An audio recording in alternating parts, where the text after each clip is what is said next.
Hello, beautiful beings, and welcome to the episode of today. So this is a Headnoise episode. This is where you guys send in your voice messages. It's a voice Headnoise episode. So you guys send in your voice messages and I respond. I love these ones. These are like a fun little twist to the normal emails because firstly, it's really cool hearing the beans' voices. It's almost like we're having a conversation and it just changes it up a bit. I don't know. I just find it really cool. I love doing this. So without any further stalling, we're going to get straight into it. Now, the first one is not necessarily a question, but it's one that I really, really, really want to share because when I heard this, I'm like, this bean is just, she is so iconic. What she says, and I love that she shared her story. So this has got to do with the Rat Park experiment episode that came out not that long ago. So just have a listen and it's just iconic. Hey Alexis, my name is Molly. I'm from the United States. I just wanted to reach out after listening to your Rat Park episode because not that you need it, but I just wanted to completely validate everything that you said in that episode. So, long story short, 2 years ago, I was high on crack and all of us listening to podcasts and all of a sudden your podcast came on and you kept on saying I can't remember what it was about, but you were answering questions and you kept on saying, are you high on crack? Like, why are you doing this? And I just kept on being like, shit, I am high on crack. What am I doing with my life? I'm making these stupid decisions too. And it took a couple months and I was listening to your pod over and over again. And all of a sudden I decided to slowly but surely start filling my days with meaningful things. And I quit crack overnight. I've been clean 2 years now. And it was because I started fancy this, doing jigsaws and sewing things. I have my two favorite hobbies now, but it was because you reminded me that I love those things and I stuck them into my routine and I stuck to them. And now instead of turning to substances, I turn to things that actually fill my life with joy. So this Rat Park model is spot on. Thank you for all of the information you share. I love you, Alexis. Oh my God, that is the best, best, best. I'm halfway between laughing because your delivery is so fucking great and crying because it just makes me feel like, honestly, it makes me feel it's the best feeling knowing that this kind of stuff really resonates with you and that you were able to pull yourself out of it and the hard work that you put into it and that you found your Rat Park. And I love it so much when people, yes, of course, send questions, but when people also say, this is a real life example of how this worked for me and I want to share it with the community. This is really fucking cool. I love the journey that you went on. I love that you're doing jigsaws and sewing. It's so fucking good for the mind and the brain. And yeah, thank you, honestly. Obsessed with everything about you. So thank you so much for sending that through. That's just unbelievable. Thank you. And if you haven't listened to the Rat Park episode, you need to go check out the Rat Park episode. I feel like it's now going to be known as the Rat Park episode. I think it's called something around like social media addiction and fixation on your phone, something along those lines. I'm actually going to check out exactly what episode number that is because I just feel like now we're going to have people being like, what fucking episode is that? Yeah, it's episode 427, breaking out of your phone addiction and learning what Rat Park can teach you about addiction. So check it out. Okay, let's get into the next question. Hi, Alexis. I'm sending this in today. I'm officially unemployed.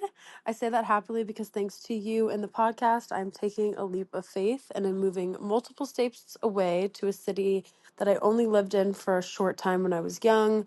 I don't really know anybody. I'm bringing my sister with me, but I'm really excited for this next chapter of my life. I made this decision less than a year ago. I went through a really bad breakup. My mental health was not in in a great spot, but I'm feeling much better and I'm super excited for this next chapter in my life. But I've run into a bit of a dilemma.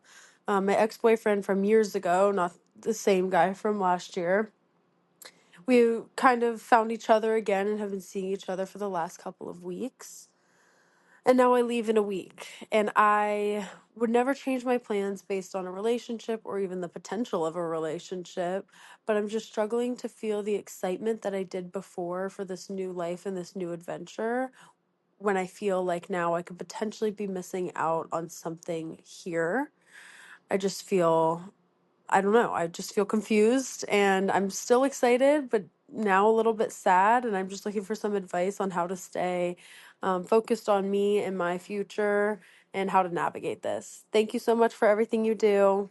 Awesome question. And I honestly think so many people can resonate with this based on the fact that we've heard or I've read similar, not exactly the same, but similar kind of conundrums. Like finally, when you're ready to make this big move, this big change in your life, then either a new flame or an old flame reappears and you start to question like, fuck, like now I'm like feeling back, like this tie back to my home because of this relationship or because of this situation or because of whatever it is, okay?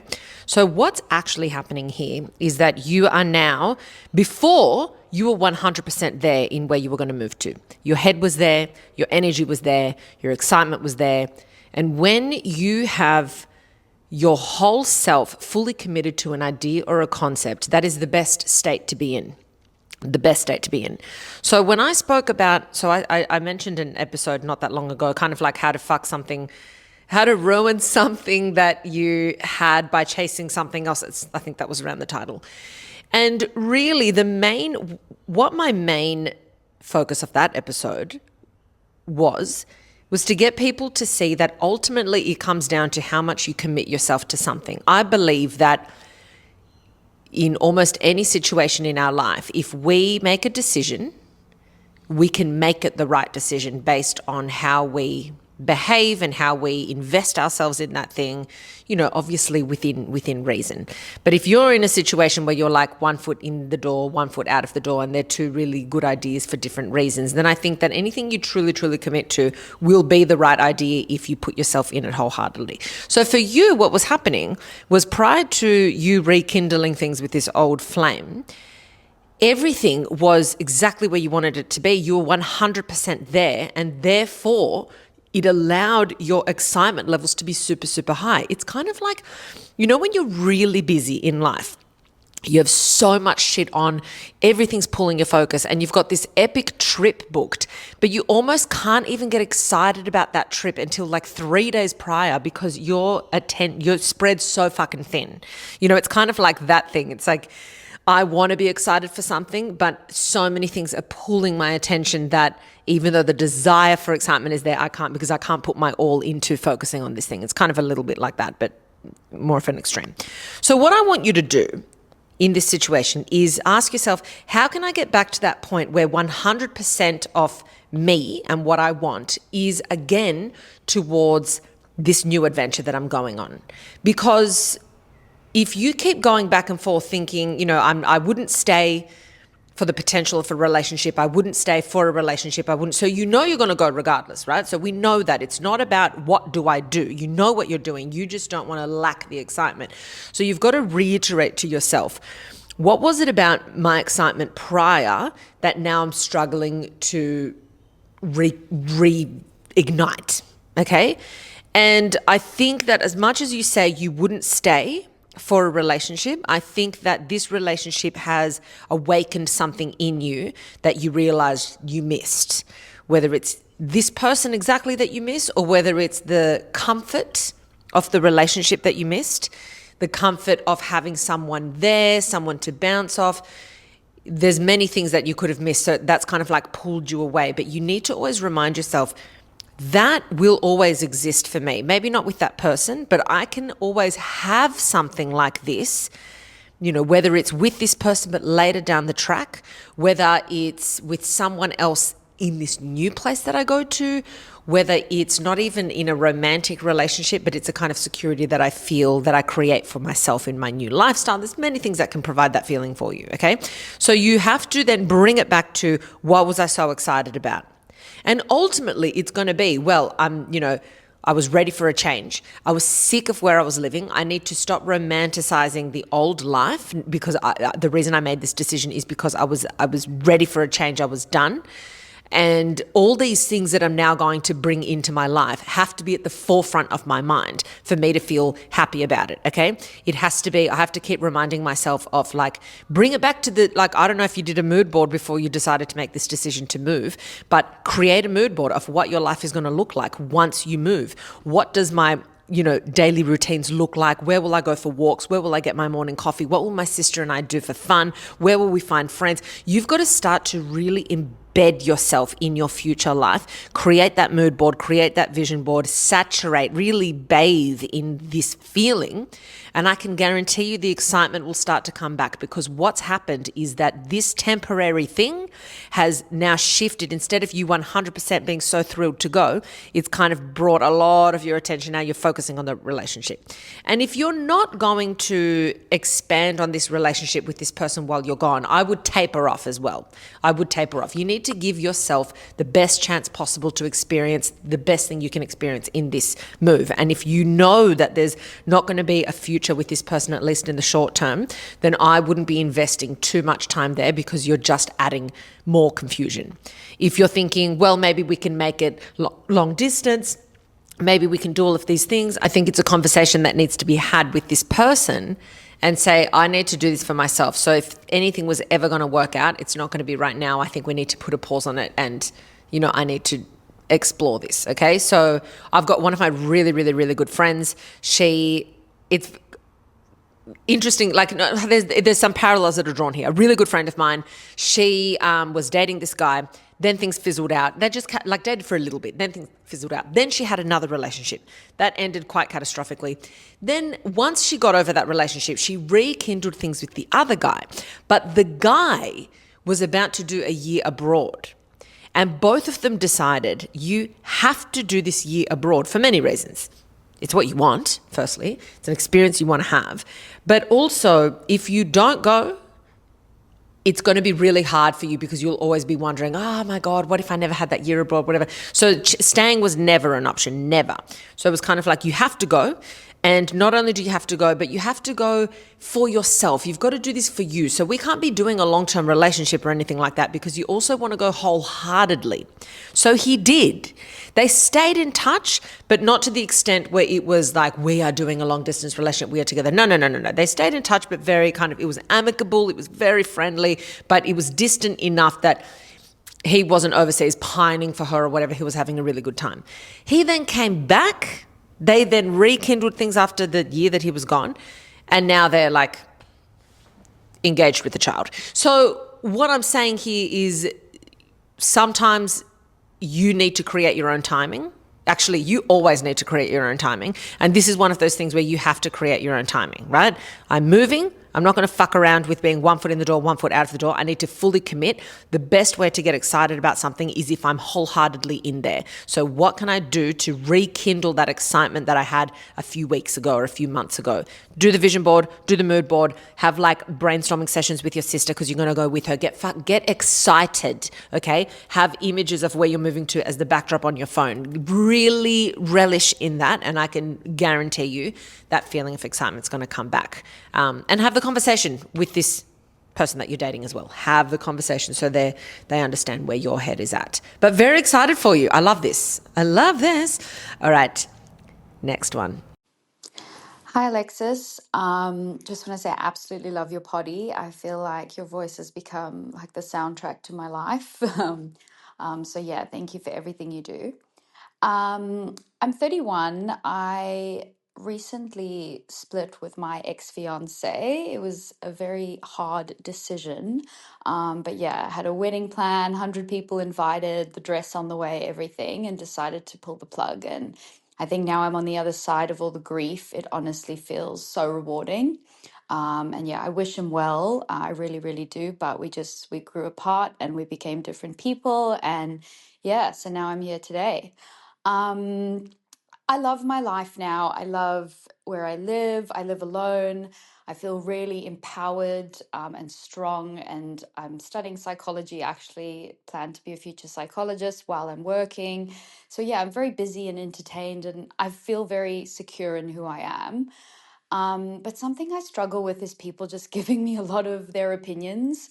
because I'm 31, I was on my way to marriage and kids and all that, and it's still everything that I want. Everyone loves, telling me about freezing my eggs or dating apps or all these things. And I just feel very overwhelmed by all of that. But then when I'm in my own company, I feel really secure. So I'm wondering if you have any advice navigating that and, finding that balance between planning, but not. Yeah. Okay. So this is what's so fucking annoying is like you can't ever fully avoid the wrath of unsolicited comments that you're going to get from people. And so many of them are well-meaning people. Most of them are well-meaning. And I don't think they realize how fucking annoying they can be. And a lot of people speak to you based on their own life experience, or based on what they think is normal or what they think is acceptable. So before I go into how fucking annoying it's going to be and what things that you can do, we also have to keep in mind that for the most part, a lot of these people are the ones that really adore you, really love you, and they think they're helping or they think they're doing the right thing, which doesn't make it any better. But obviously that's, why it's happening.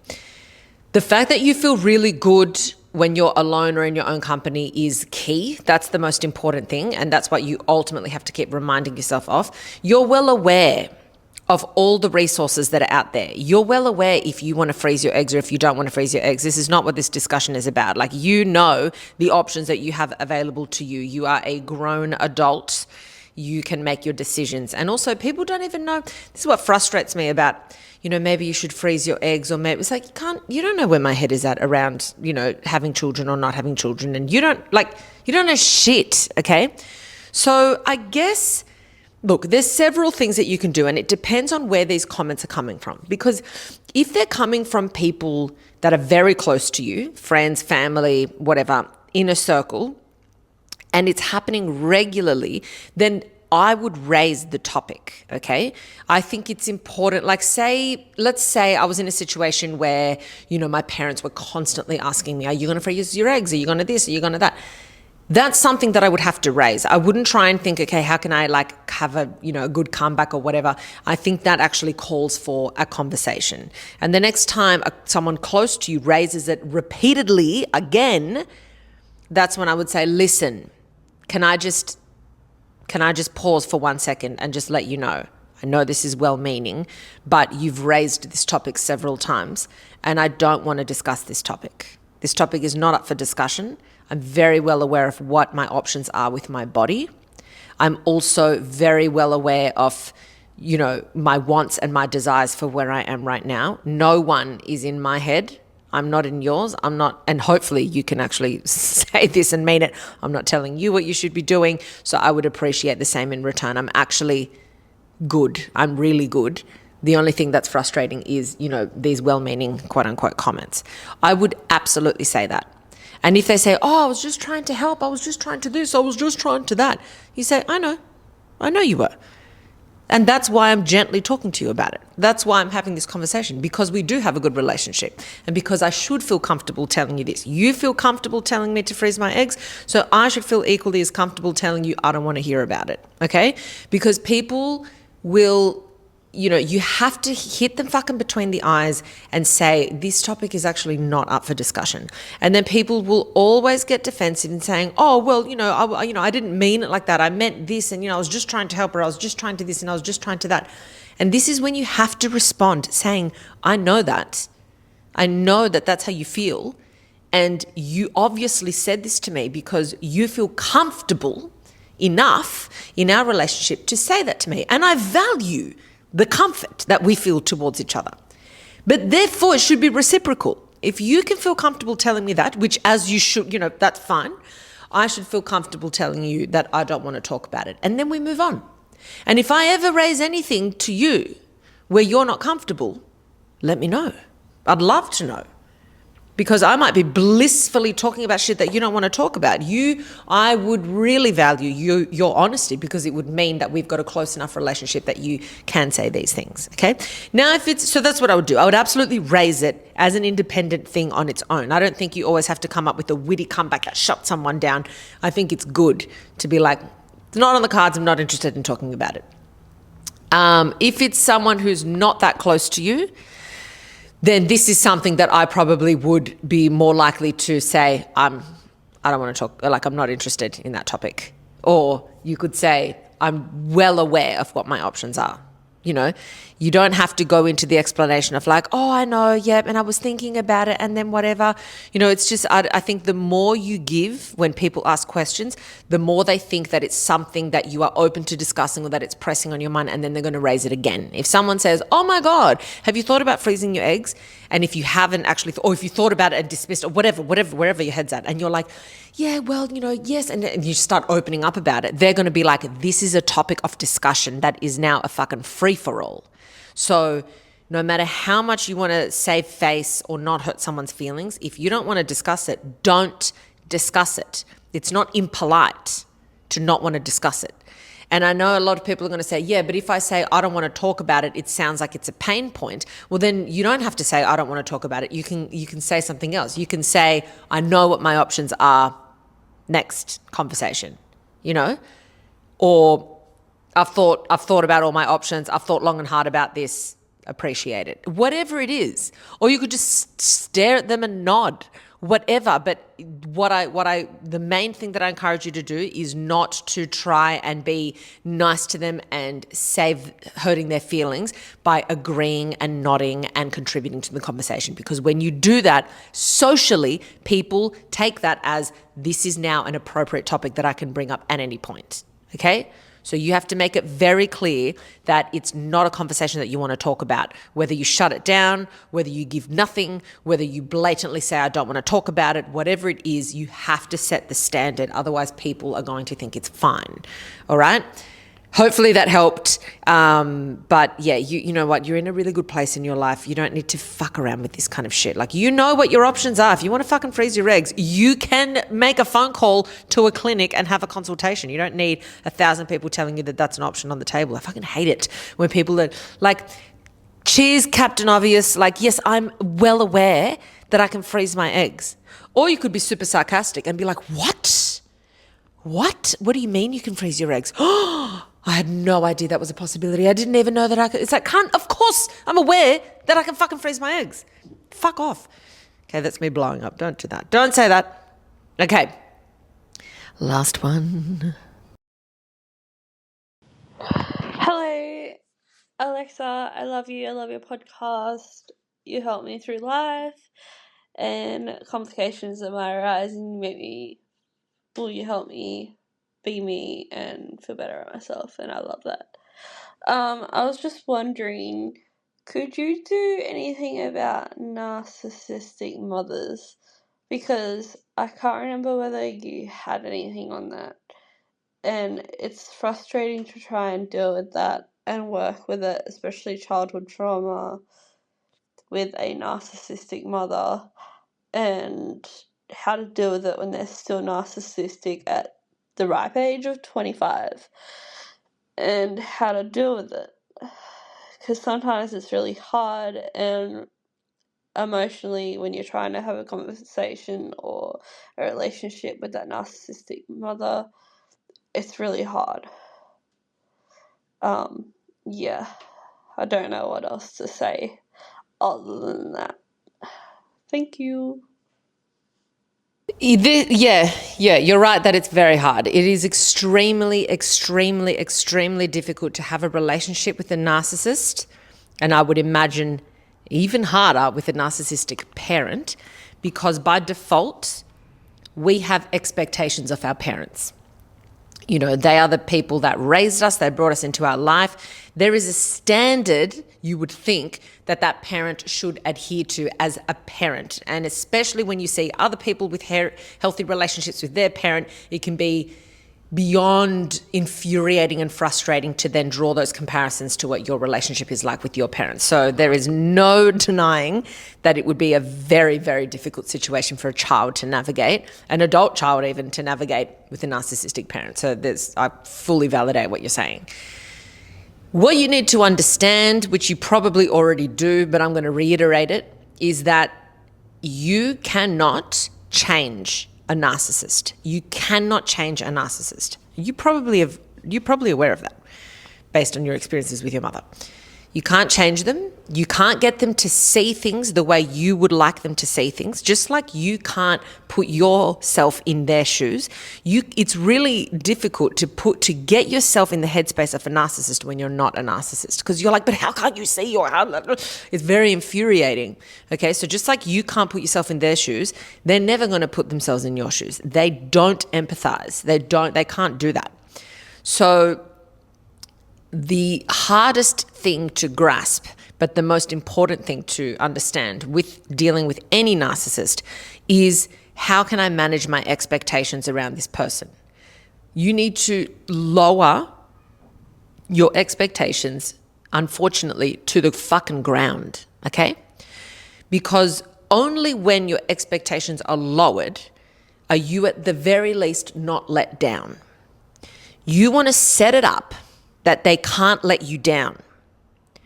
It is a privilege for someone to be able to have the risk of letting you down, because it means that you hold them to a certain standard, okay? It means that you have a track record with the person, trust, you've got like a good relationship, and then you allow them to let you down because I have high expectations of you. Like if I've got anyone in my life who is trustworthy, who is there for me, who has my back, who treats me with respect, who listens to me, who can, not spill my secrets, who all of that, and then they go and do something that hurts me, they've let me down, right? But I have an expectation of their behavior because they've set a standard of being a great friend, okay?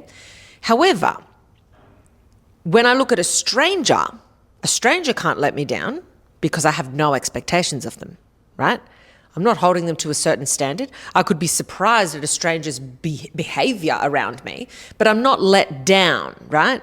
Because I have not given them the ability to let me down. I've not held them to a standard yet. So when you think of a narcissist, you want to think, how can I hold them to the same standard that I would a stranger, right? Because I need to get them to a position where they can't let me down. And I know it's hard because it's your parent and you want to expect things. You should be able to expect things from a parent. You should. But unfortunately, you can't. That's just the reality of the situation. And if you keep expecting things from someone who's repeatedly demonstrated that they are not capable of providing that thing for you, then you are the one that's going to keep getting hurt. And unfortunately, as unfair as it is, because life just isn't fair all the time, as unfair as it is your responsibility to protect yourself. It's not your mother's. And it sucks. But if you don't protect yourself, you're going to be let down, frustrated, hurt. And it's going to be this cycle of anger, wanting. You've got to get to a place in your life where you're like, I don't want to ever have to expect anything from you that you have demonstrated you cannot give me. If your mother has shown you time and time again that she's going to behave this certain way, she's going to react a certain way, she's going to be selfish in these ways, she's going to treat you like this in these different circumstances, you have to expect it, okay? Lowering your standards and lowering your expectations when it comes to certain individuals is one of the healthiest things you can do to protect your own mental health and to protect your own space. You have to remind yourself every single day, you cannot change or influence a narcissist. You can't. So now, knowing that you can't change them, knowing that then you can determine, how do I want this relationship to proceed? If I knew for a fact that she would never change, that everything that I've seen in the past is just going to continue, and that was a fact, I had a crystal ball, nothing's ever going to change, it's going to be the same or worse, what parts of my life would I let her into? Where would I draw the line? Where would I set some boundaries? Because it's your job to protect yourself, and a boundary exists to protect you. A boundary is not a way of trying to teach someone how to behave, ever. Because like I said, you can't control other people, let alone a narcissist. So when we talk about boundaries, it's how am I protecting my bubble? So for example, if I go and visit and she starts talking about something that I don't want to talk about, or like she's being hurtful, I remove myself. I don't sit there and say, I came to see you and this and that and what. No. If I want her to call me on my birthday when she's not called me on the last 5 birthdays, who is getting hurt here by expecting a phone call on my birthday? You are getting hurt.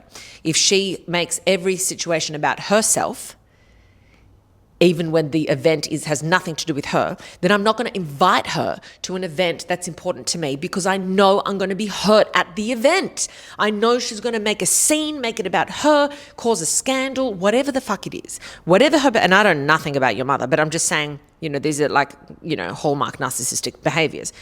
If you can predict based on the track record of their behavior, how they're going to behave, how can I set a boundary? They're no longer invited to this event, or if they're going to be at this certain event and I know exactly how they're going to behave, I'm not going to go to the event. Even if I miss out, even if I wish I could be there, I have to pick my battles, okay? So you start to then really become a lot stronger. You strengthen yourself. And I can guarantee you, you're going to initially think, well, once I get strengthened, maybe they learn, maybe they won't. They won't. They won't. This exercise is here to protect you so you can learn how to move forward in life with the fact that you got a narcissistic mother and unfortunately you cannot change her behavior. So your role here, your job is to protect yourself so you start to feel better within yourself and more empowered. There's things in life that you can't change, and it is always going to be frustrating for you to look at other relationships and think, why the fuck couldn't I have had that? And that's okay to feel that way, but don't let that influence you in trying to change a narcissist, because you can't do it and you're just going to be so fucking infuriated and annoyed, and it's not worth it for your mental health, okay? So you got to say, I've done what I can do. I've seen what I needed to see. I now need to put myself first. I need to put my mental health and my happiness first, because this is a drain for my emotions, a drain for my mental health, and I'm not having it, okay? So hopefully that helped. Definitely go check out my episodes on how to deal with narcissist. I do have ones on like narcissistic in-laws. I do think I have one specifically on narcissistic parents as well, but narcissists in general. I think I've got like at least 3 episodes on it. So definitely re-listen to those ones, and so you can feel like a little bit more empowered in the situation that you're in. Guys, thank you so much for listening to today's episode. If you do want to send in a Headnoise question, if it's a voice note that you want to send in, just go to www.dearyfmpod.com and there will be like a thing in the menu for you to submit a voice message. They can be up to 1.5 minutes long. And if you want to send an email instead, just email info@dyfmpod.com and we will get through answering them. And I mentioned this last Headnoise episode, but if you don't hear, let's say you submit a Headnoise question this week and you don't hear it play out next week, that doesn't mean I'm never going to answer it. Sometimes, depending on the question, sometimes we grab questions from, weeks ago or even months ago. So we do have a big database. Sometimes they're answered on the week, sometimes it'll be a couple of months later, but don't think that we'll never get through to them. It's just like we've got like this process of like sorting the questions that come through. I'm like always aiming to get through as many as possible. Guys, thank you so much for listening. As always, remember, be kind to yourself, be kind to your brain. Don't take shit from anyone, and especially don't take shit from yourself. Don't care.